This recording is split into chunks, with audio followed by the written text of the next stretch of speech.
Hello guys, welcome to our first class.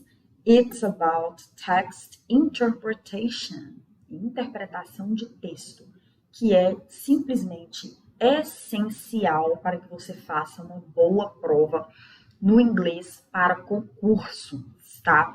Aqui eu vou te mostrar que não é necessário você ficar preocupado, estressado, ficar lendo até mesmo o texto inteiro para que você consiga resolver as questões de interpretação. Então, aqui eu vou te mostrar passo a passo como melhorar a sua interpretação textual, ok? A aula que você está prestes a assistir faz parte do treinamento completo de inglês para concursos. E quando eu digo que ele é completo, é porque realmente é. Ele está incluso tudo o que você precisa saber para gabaritar qualquer prova de inglês das maiores bancas do país. Você vai encontrar módulos desde o zero até o avançado, incluindo o módulo complementar, que tem materiais para potencializar o seu resultado. Além disso, temos módulo bônus para professores de inglês e o super curso de inglês para negócios para você conquistar melhores oportunidades. E não acaba por aí. Ainda tem o planner do concurseiro para você se organizar. Não perca tempo, clique em aulas concluídas e garanta já o seu. Então, let's go! Vamos começar aqui. O que nós vamos ver hoje? Quais são os pilares da interpretação de texto, ou seja, o que é necessário, quais são as habilidades necessárias para que você tenha uma boa interpretação textual. Depois, o que é necessário e como compreender textos mesmo sem ter muito conhecimento em inglês, ok? Let's go! Ler versus interpretar. Gente, tem diferença. Ler é você juntar uma sílaba com a outra e formar uma palavra. Interpretar é você entender o sentido do texto. O que o texto está querendo te falar, quais são as informações relevantes presentes nele. Então, essa é a principal diferença entre ler e interpretar, ok? Então, vamos lá. Aqui, gente, são os pilares necessários para uma ótima interpretação textual. Então, vamos lá. Conhecimento de mundo. O que é esse conhecimento de mundo? É você estar atualizado sobre as principais notícias que estão acontecendo no Brasil e no mundo, temas da atualidade, temas de diversas áreas, como política, saúde, educação, alimentação, exercício físico, pesquisas científicas, meio ambiente, são temas que são muito presentes em textos de concursos, tá? Então você precisa ter o hábito de ler, ok? Tenha o hábito de ler notícias, jornais. Eu recomendo que vocês leiam, obviamente, em inglês, ok? Então, continuando. Vocabulário. Eu vou ensinar você a adquirir vocabulário, porque se você não tem vocabulário, você não consegue interpretar e entender o que o texto está querendo te mostrar, o que o texto está querendo falar para você, ok? Gramática, essencial, porque em textos, gente, de questões, né, de inglês para concursos, tem a parte da gramática. Então, eles sempre pegam frases do próprio texto e perguntam coisas do tipo: a palavra grifada faz parte de qual classe de palavras? Aí você tem que saber se é um adjetivo, se é um verbo, se é uma conjunção, o que é. Né? Então, você tem que saber a gramática e também para interpretar o texto. Nas próximas aulas, nós vamos ver mais detalhadamente sobre eles, tá? Mas os conectores e os sequencers fazem toda a diferença, porque você precisa saber se aquelas ideias que estão sendo apresentadas no texto são complementares uma das outras, se o autor está querendo dar uma exemplificação, se está apresentando contraste, adição. Então, é importante, ok? Nós veremos mais detalhadamente sobre classes de palavras nas próximas aulas, tá? Agora, palavras-chave. Vou ensinar aqui para vocês, gente, técnicas para você já ir para a prova sabendo quais serão as palavras-chave do texto que você vai ler. Então, é muito importante você se atentar nisso, nessas palavras-chave, porque através dessas palavras você vai saber o tema principal do texto e você vai conseguir dar a resposta que a banca espera de você, tá? E no decorrer do curso eu vou te mostrando como que isso funciona na prática. Imparcialidade também é muito importante. Não deixar a sua opinião afetar na sua resposta. Porque na maioria das vezes, gente, na maioria não, todas as vezes em provas de concurso, né? Não pode ser uma resposta aberta para o candidato dar opinião, porque existem várias opiniões diferentes, né? Então, você não pode ser influenciado pelo que você pensa. Você tem que levar em consideração o que o autor pensa, o que os dados que estão sendo apresentados no texto revelam e quais informações que estão, né, naquele texto. Só esquece sua opinião, porque se você ficar querendo marcar aquilo que você julga que é o certo, as chances de você errar a questão são muito grandes, ok? Então, vamos lá. Vocabulário. Gente, aqui eu vou ensinar para vocês a regra 3 vezes 3. Mas, você vai começar com 3 e depois você vai aumentando, tá? Não vai ficar só no 3, não. Aqui é para começar o ponto de partida. Então, como que funciona essa regra? Olha só. Sempre que você pesquisar uma palavra nova, pesquise o sinônimo e o antônimo dela também. Sinônimo são palavras que têm o mesmo significado, palavras diferentes, porém com o mesmo significado. E antônimo é aquela palavra que é o oposto, né? Totalmente o oposto do que você está querendo dizer, né? Porque a palavra inicial são palavras opostas. Então, fazendo isso, ao invés de você aprender apenas uma palavra nova, você vai estar aprendendo 3. Então, deixei aí um exemplo. A palavra big. Vamos supor que você não sabia o que significava essa palavra big. Você foi, pesquisou e descobriu que big significa grande. Qual que é o sinônimo de big? Que é mais comum em textos, tá? Dificilmente você vai achar big em texto. Huge. Huge. Ou seja, tem o mesmo significado de big. E o antônimo, small, que é algo pequeno. E aí, conforme você for fazendo isso, você pode aumentar a quantidade de palavras. Então, por exemplo, pretty, linda. Ao invés de você pesquisar um sinônimo só, pesquisa 2. Aí você vai achar lá beautiful, gorgeous. Então, perceba, aí você vai aumentando. Ao invés de você pesquisar um antônimo só, vai pesquisando 2. Na próxima palavra, ao invés de você pesquisar um sinônimo, pesquisa 3. Ao invés de um antônimo, pesquisa 3. E assim sucessivamente. Você vai ver que com essa técnica, seu vocabulário vai melhorar demais. Ok? Vai ter mudanças significativas aí para você. Ok?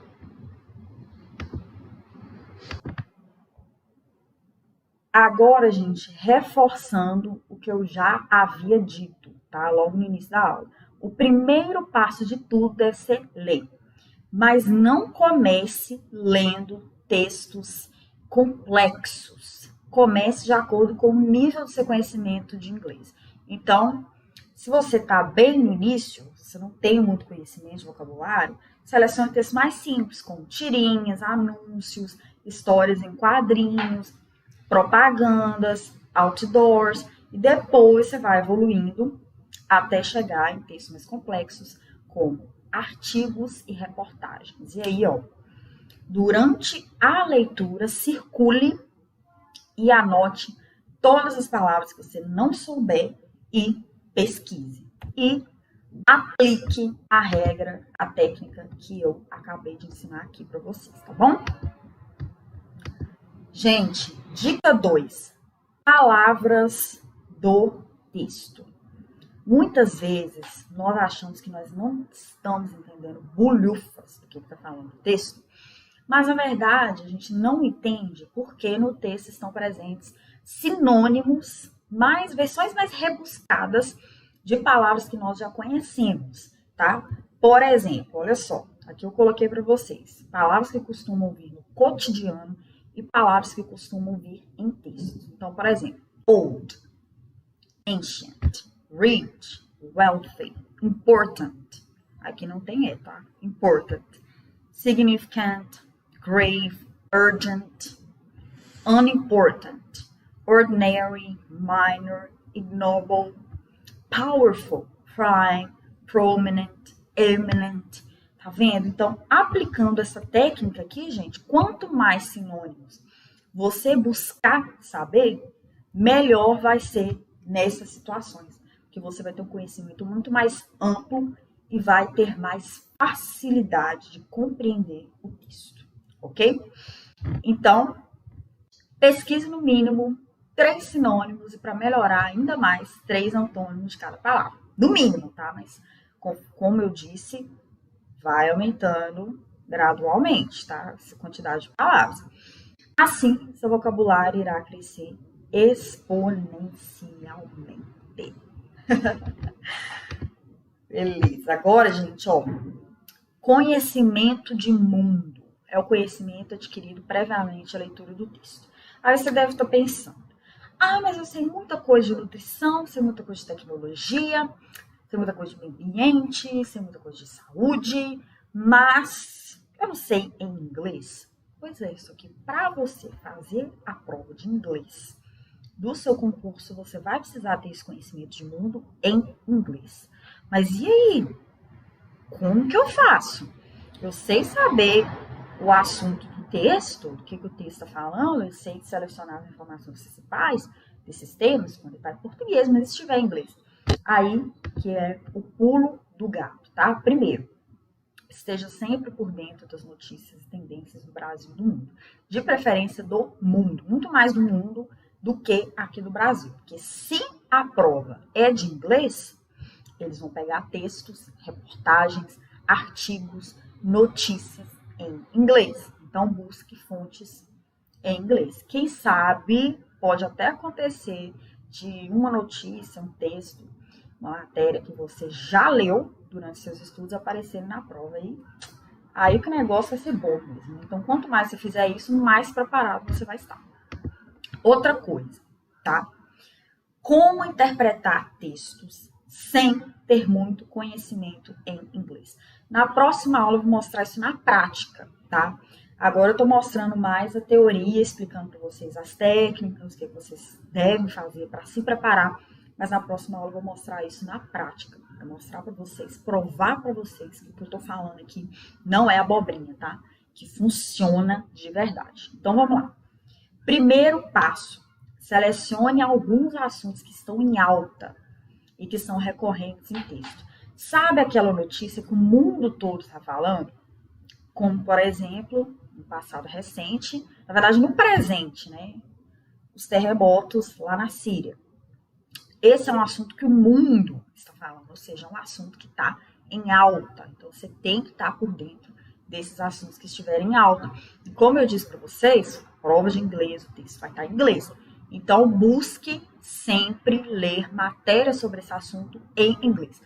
Mas de que adianta eu ler as matérias se eu não vou entender nada, vou entender bulhufas do que está falando lá.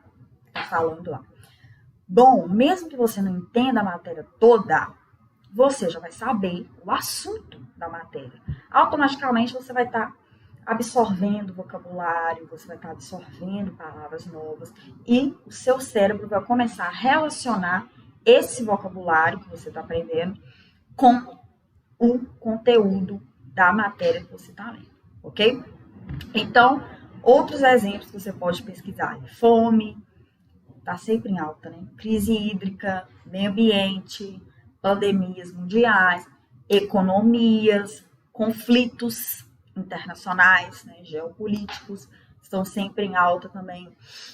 Tecnologia, globalização, alimentação saudável, doenças também, tecnologia. Então, são temas muito, mas muito recorrentes em provas de inglês. Segundo passo, pesquise. Gente, vai lá, seleciona o máximo de temas que puder. Pega todos esses que eu acabei de te falar e pesquisa mais ainda. Depois, o que você vai fazer? Você vai pesquisar palavras-chave. Aqui eu coloquei no mínimo 10, mas o ideal seria que fosse o dobro, tá? No mínimo 20. Se puder, até mais. Mas enfim, vamos colocar no mínimo 20, tá? Relacionadas a cada um dos temas que você selecionou. Então, você selecionou os temas. Agora você vai pesquisar qual vocabulário, quais palavras estão relacionadas diretamente com cada um dos temas que você selecionou previamente. Então, por exemplo, aqui, vamos supor que eu selecionei meio ambiente, environment. Quais palavras que estão relacionadas com meio ambiente? Ecosystem, emission, ecology, erosion, extinction, atmosphere, biodiversity, climate, biodegradable, tenho dificuldade de falar, gente, essa palavra, pollution, e entre outras, tá? Então, é isso que você vai fazer.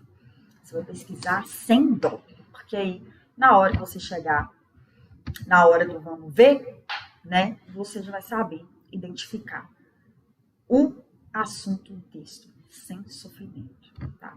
Agora aqui, gente, só uma dica aqui para vocês, tá? Olha só. Pollution. Esse texto, com esse título, já tá na cara, tá mais na cara que na nariz, tá falando de poluição, né? Pollution. Mas imagina que não tem esse texto. Imagina que não tem não tem esse título. Como é que você ia saber o tema do texto? Então, você ia pegar as palavras-chave, que são aqui. Environmental, que mais? Pollution, contamination, air, water, materials, human health, life, emissions, pollution de novo, bad effects, ozone layer, protects life, earth, ultraviolet radiation, water, enfim, viu? Essas palavras iam fazer você bater o olho no texto e já, opa, esse texto está falando sobre isso. E depois, de acordo com o que a questão estivesse pedindo de você, aí você iria buscar as respostas. Mas isso nós vamos ver ainda, tá? Várias vezes. Então, gente, olha só. Eu tô adiantando demais. Dedinho nervoso aqui. Então, vamos lá. Olha só. É importante você conhecer também as W8 words. O que são W8 words? São palavras que iniciam perguntas que não podem ser respondidas somente com sim ou não. Ou seja, essas perguntas pedem que você responda, você dê uma informação específica, ok? Como assim? Primeiro, what? O que ou qual? Por exemplo, what are the causes of air pollution? Então, você tem que dar uma razão, uma explicação, uma justificativa, ok? Where? Onde? A resposta tem que ser um local, um lugar, um país, uma cidade, município, enfim. Who? Quem? A resposta tem que ser o nome de uma pessoa. O presidente, o governador, o ministro da saúde, o secretário de educação, enfim, tem que ser uma pessoa. Why? Por quê? Por quê? Você tem que justificar, você tem que explicar por que aquele fenômeno acontece, ok? E when? Quando? A resposta tem que ser relacionada ao tempo. Por exemplo, quando ocorreu o primeiro terremoto na Síria? enfim, você tem que dar respostas adequadas, ok? Então, gente, por essa aula é isso, tá? Nós vamos ficar por aqui com essa aula. E na próxima aula eu vou mostrar na prática as técnicas que eu acabei de ensinar aqui para vocês, ok? See you next class.